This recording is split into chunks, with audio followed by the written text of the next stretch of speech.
This channel does not promote any violent, harmful, or illegal activities. All content provided by this channel is meant for an educational purpose only. SIR নিয়ে supreme কোর্টে হলফনামায় মুখ্যমন্ত্রীর বিরুদ্ধে গুরুতর অভিযোগ কমিশনের। নির্বাচনী আধিকারিকদের বিরুদ্ধে প্ররোচনামূলক ভাষণ দিয়েছেন। জনগণকে আইন হাতে তুলে নিতে সরাসরি প্ররোচনা দিয়েছেন। মুখ্যমন্ত্রীর বক্তব্যে ভীতি পরিবেশ তৈরি হয়েছে, অভিযোগ নির্বাচন কমিশনের। বিএলও ইআরওরা কাজ করতে বাধার মুখে পড়েছেন বলে দাবি কমিশনের। তৃণমূল নেতাদের বিরুদ্ধেও ভয়ের পরিবেশ তৈরির অভিযোগ করছে নির্বাচন কমিশন। চাকুলিয়ায় প্রায় 700 উন্মত্ত জনতা বিডিও অফিসে হামলা করে, এসআইআর এর কাজে ব্যবহৃত কম্পিউটার নষ্ট করে দেয়। হলফনামায় আইন শৃঙ্খলা পরিস্থিতিও উদ্বেগজনক বলে জানিয়েছে কমিশন। নির্বাচন কমিশন ইতিমধ্যেই সুপ্রিম কোর্টে হলফনামায় মুখ্যমন্ত্রীর বিরুদ্ধে একাধিক অভিযোগ করেছে। নির্বাচনী আধিকারিকদের বিরুদ্ধে প্ররোচনামূলক বক্তব্য রেখেছেন মুখ্যমন্ত্রী। জনগণকে আইন হাতে তুলে নিতে সরাসরি প্ররোচনা দিয়েছেন। মুখ্যমন্ত্রীর বক্তব্যে ভীতির পরিবেশে তৈরি হয়েছে বলে অভিযোগ নির্বাচন কমিশনের, এবং সেই কারণেই বিএলও ও ইআরওরা কাজে বাধা পাচ্ছেন। তৃণমূল নেতাদের বিরুদ্ধেও ভয়ের পরিবেশ তৈরির অভিযোগ নির্বাচন কমিশনের। মুখ্যমন্ত্রী যে কাজটা করাচ্ছেন, মুখ্যমন্ত্রী তো কাঠ গড়ায় নয়, গড়াদের ওপারে পাঠানো উচিত ছিল। হয়তো সেটা সম্ভব হয়নি, লজিক্যালি পসিবল নয়, তো স্বাভাবিকভাবে তাকে সুপ্রিম কোর্টে সেটা জানাতে হচ্ছে, এছাড়া কোথায় জানাবে সে?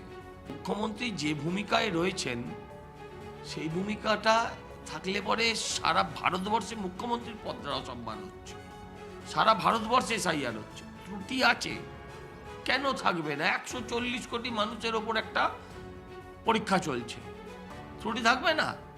ওরা কয়েক হাজার পরীক্ষার্থীর পরীক্ষা নিতে গিয়ে এত বারবার ফেল করে একটা সরকার।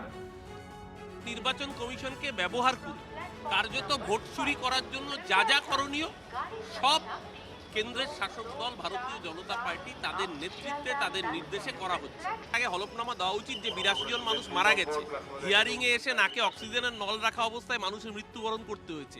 সেই মৃত্যুগুলোর দায় কার? জ্ঞানেশ কুমার না অমিত শাহর? আগে সেই হলফনামা দিতে হবে সুপ্রিম কোর্টে, তারপর ওদের এই দালালির কথা বাংলার মানুষ শুনবে।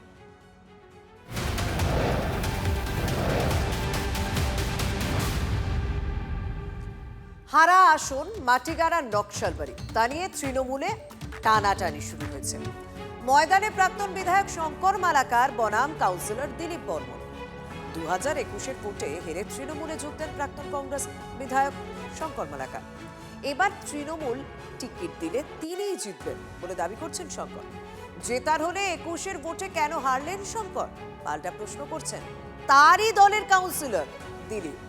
এলাকায় কাজ করেছেন তিনি, দাবি তৃণমূলের বিদ্রোহী কাউন্সিলর দিলীপ বর্মন।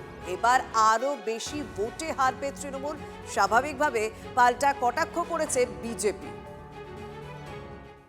প্রার্থী যদি করে আমি লড়াই করব এবং জিতব। দলের কাঁটা সব দলেই থাকে, এই কাঁটাকে অতিক্রম করে আমি 2বার বিধায়ক হয়েছি। এসব কাঁটাকে অতিক্রম করেই আমি 50 বছর পার করেছি রাজনীতিতে। আর রাজনীতিতে কাঁটা থাকবে না তাহলে থাকবে কোথায়? 10 জন বন্ধু থাকলে 3 জন শত্রু থাকবে। 2021-এর পরে কিন্তু 2023-এ পঞ্চায়েত নির্বাচন হয়েছে, 2023-এ কিন্তু মহকুমা পরিষদের ইলেকশন হয়েছে, 2023-এ কিন্তু শিলিগুড়ি কর্পোরেশন ইলেকশন হয়েছে। অর্থাৎ 2 বছরের মাথায় মানুষ বিজেপির কাছ থেকে মুখ ফিরিয়ে নিচ্ছে। এটা জলের মতো পরিষ্কার এবং সোজা অঙ্ক। যারা আনন্দে ভাসছে তাদের আনন্দে ভাসতে দিন। 2026-এর এপ্রিল মাসের নির্বাচনে আপনি রেজাল্ট যখন পাবেন তখন মিলিয়ে দেখবেন বিজেপিকে মাটিগাড়া নকশালবাড়ি বিধানসভা কেন্দ্রে এইবার অন্তত খুঁজে পাওয়া যাবে না। দুবারে বিধায়ক হতে পারে, 11 বার এবার হেরে গেলেন, সেটাও তো ভাবতে হবে। দুবারে বিধায়ক হওয়ার পর 11 বার এবার হারে কী করে? যদি কাজ করেন, আপনি মানুষের পাশে থাকেন, তাহলে হারার কথা না। মানুষ কিন্তু বেমান না, মানুষ একদম সঠিক আছে। কিন্তু আমরা যদি সঠিক তাদেরকে পরিষেবা না দিই, বা আমরা যদি ইলেকশনটাকে খালি হাতিয়ার করে নিই, আর ইলেকশনের পরে যদি তাদের সঙ্গে দেখা সাক্ষাৎ, তাদের দুঃখ কষ্ট যদি শেয়ার না করি, তাহলে তো হারতেই হবে। আমি আমার মতো চলি, কারণ আমি মানুষের কাজ করি। আমি জানি মানুষের যারা কাজ করবে তারা মানুষ তার সঙ্গে। দল 2011 সালে আসার পরে আজ অবধি মাটিগাড়া নকশালবাড়ি জিততে পারেনি। তো আমি আশাবাদী যে যদি দল আমাকে মনে করেন যোগ্য মনে করে যদি টিকিট দেয়, আমি 100% গ্যারান্টি দলকে এটা উপহার দিতে হবে, এটা আমি গ্যারান্টি বলছি।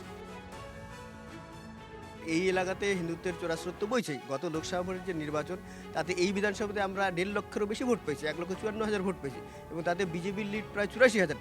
তো স্বাভাবিকভাবে এই এলাকার মানুষ দেখছে গোটা রাজ্যের কি পরিস্থিতি। গত লোকসভা ভোটে যে আমাদের মার্জিন ছিল বা গত বিধানসভা ভোটে আমাদের যে মার্জিন ছিল, তার থেকেও মার্জিন এবার বাড়বে। বিধানসভা 71,000-এর মার্জিন ছিল গত 21 সালে।